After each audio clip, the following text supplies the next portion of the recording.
tout le monde et bienvenue chez Alf. Aujourd'hui, petite présentation non pas d'un outil en particulier, mais je vais vous présenter plusieurs éléments qui constituent mon EDC, puisque je vais vous parler de l'EDC près du corps. Je ne vais pas vous présenter mes sous-vêtements, je vais vous présenter donc ces petits éléments que j'ai dès que je sors de chez moi, dès que j'ai besoin de quelque chose, donc ce que j'ai sur moi en continu. Ensuite je ferai d'autres vidéos sur les systèmes de modules que j'utilise. Pourquoi je fais cette démarche? Pour vous présenter un peu le concept de l'EDC, parce que bien souvent on me dit qu'est-ce que c'est un EDC. Alors un EDC, c'est un acronyme anglophobe qui signifie Everyday Carry. Et Everyday Carry, ça veut dire tout simplement en français ce que l'on porte sur soi tous les jours, donc tous les petits éléments qui peuvent nous aider dans la vie de tous les jours. Donc ceci dit, moi pour ma part, donc bien entendu dès que je sors de chez moi, j'ai évidemment mes clés, donc ça se constitue en l'occurrence de ce système de clés qui est composé de plusieurs éléments, donc des petits éléments bien utiles, comme un petit couteau suisse par exemple. J'ai toujours sur moi un petit couteau, c'est très utile pour plein de choses, ça dépanne. Celui-ci en plus est muni d'une petite lumière rouge comme vous voyez, pour vous éclairer par exemple le pas de porte au niveau de la serrure, vous ne trouvez pas le trou de la serrure. D'autres choses comme ce petit élément que j'ai déjà aussi présenté, donc un porte-clés bien complet qui permet de me dépanner sur pas mal de choses. J'en ai déjà fait une petite vidéo plus complète, je remettrai le lien en dessous pour ceux que ça intéresse. Donc voilà. Alors un autre élément que j'ai sur moi tout le temps dès que je sors de chez moi, c'est une montre. Alors pourquoi une montre? Parce que certains me diront, moi j'ai un téléphone, ça fait office de montre, ça fait tout, ça fait la météo. Une montre ça me sert à rien. Alors la montre est très pratique pour la simple et bonne raison, c'est que si jamais déjà vous avez votre téléphone qui est en panne, vous avez toujours l'heure sur vous. Donc ça c'est déjà un bon point. Ensuite, dans le cadre d'une randonnée, je vous le cache pas, mais on m'a appris à me diriger avec les aiguilles d'une montre, donc c'est pour ça que moi j'aime bien les montres à aiguilles ou avec le double affichage de préférence. Donc j'ai plusieurs modèles, c'est celui-ci, j'ai celle-ci aussi par exemple, qui est un autre modèle de chez Lotus, une bonne montre, franchement rien à dire. Bracelet en acier, alors moi j'aime bien les bracelets en acier, j'ai une fâcheuse tendance à casser les bracelets en cuir et en PVC. Donc tandis que les bracelets acier résistent très bien, donc ça soit aussi bien dans le temps que à mon poignet. Voilà. Alors autre chose que j'ai, bien entendu, comme tout le monde, un téléphone. Donc moi c'est un Galaxy Note 3. J'ai ajouté donc la coque Griffin Survivor. Donc j'avais avant une coque de la marque Lovemay. Je suis passé à cette coque pour plusieurs raisons. Déjà parce que Griffin fabrique maintenant des coques pour les modèles Galaxy Note 3. Ce qui est vraiment une bonne chose, parce que moi j'aimais bien cette marque, elle protège vraiment bien, et avec le temps je me suis aperçu que la coque Lovemay, que je trouvais vraiment super, elle a tendance à faire un effet de ce qu'on appelle l'effet cage de Faraday, c'est-à-dire qu'à l'arrière elle avait une plaque de métal, comme sur tous les côtés. Les Galaxy Note ont bien entendu les systèmes d'antennes qui sont sur le côté du téléphone, et ça bloquait bien entendu l'entrée et la sortie des ondes. Donc ce qui fait que j'avais une mauvaise réception avec cette coque, et en plus de ça, au niveau du GPS, des fois il décrochait tout simplement, donc je me retrouvais sans signal GPS. Tandis que depuis que j'ai mis cette coque, j'ai plus aucun souci, c'est un PVC très solide, et franchement je regrette pas du tout d'avoir acheté cette coque. Elle coûte un petit peu plus cher, mais franchement on s'y retrouve, et surtout elle protège bien le téléphone. Elle a déjà fait un saut depuis le haut de mon camion, donc je peux vous dire que le téléphone est toujours là, il fonctionne comme vous pouvez le voir, et je suis pas déçu. Autre chose qu'on parle pas assez à mon goût en termes d'EDC urbain, c'est l'oreillette Bluetooth. Alors moi j'en ai tout le temps, déjà dans le cadre de mon travail, aussi dans le cadre d'une balade dans la rue tout simplement. Alors elle a plusieurs avantages, l'oreillette Bluetooth, donc non pas de pouvoir téléphoner au volant, même si je me cache pas, je le fais comme pas mal de gens. Malheureusement ça risque d'être interdit, je pense que dans les prochains mois ça deviendra interdit. Bon, pour l'instant, c'est encore en discussion. J'espère que ça passera pas.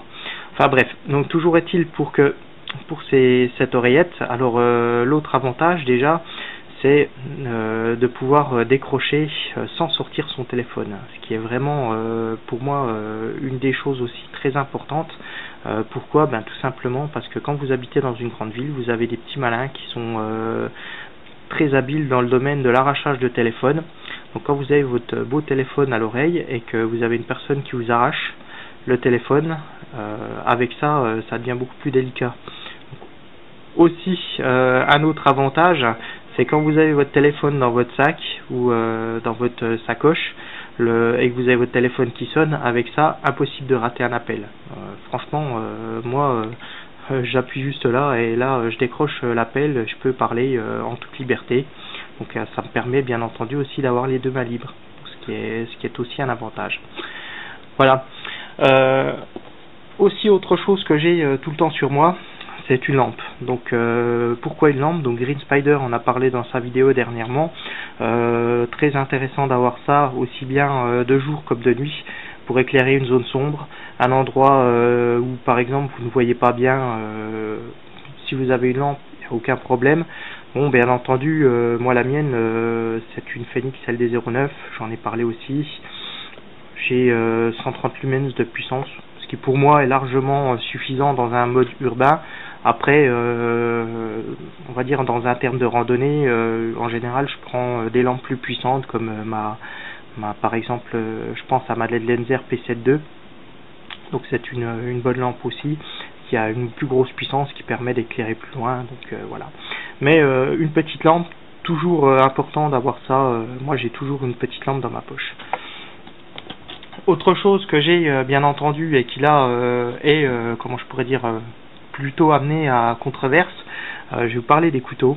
Alors il faut savoir une chose, c'est que les couteaux en termes de législation, c'est strictement interdit au port et au transport. Donc après, chacun fait ce qu'il veut. Mais moi, pour ma part, j'ai toujours un couteau, non pas pour me défendre d'une quelconque agression, hein, puisque je vous le rappelle, dans le cadre de légitime défense, même si vous défendez avec un couteau que la personne a les mains nues, ou même si elle-même a un couteau, la meilleure solution dans tous les cas reste la fuite.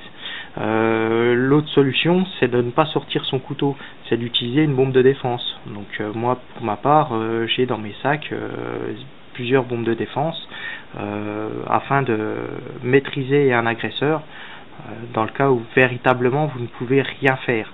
Dans le cas précis, hein, un couteau n'est en aucun cas une arme de défense. Un couteau sert à découper son pain, à faire tout un tas de choses.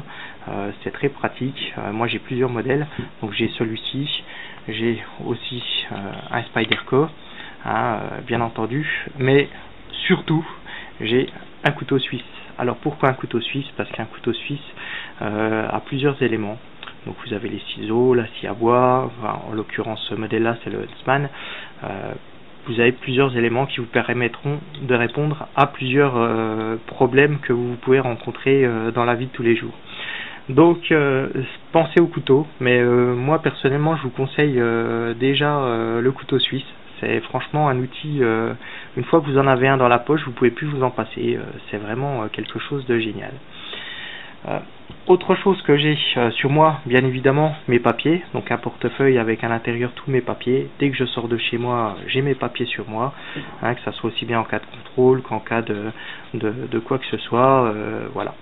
Alors par contre, en ce qui me concerne, j'ai séparé les cartes que j'utilise tous les jours dans un petit porte-cartes, puisque ça me permet, au cas où je perds mon portefeuille, de ne pas perdre totalement toutes mes cartes et vice versa.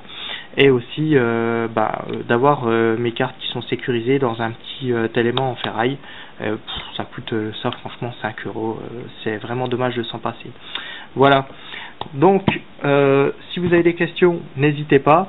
Et en attendant, je vous dis à très bientôt.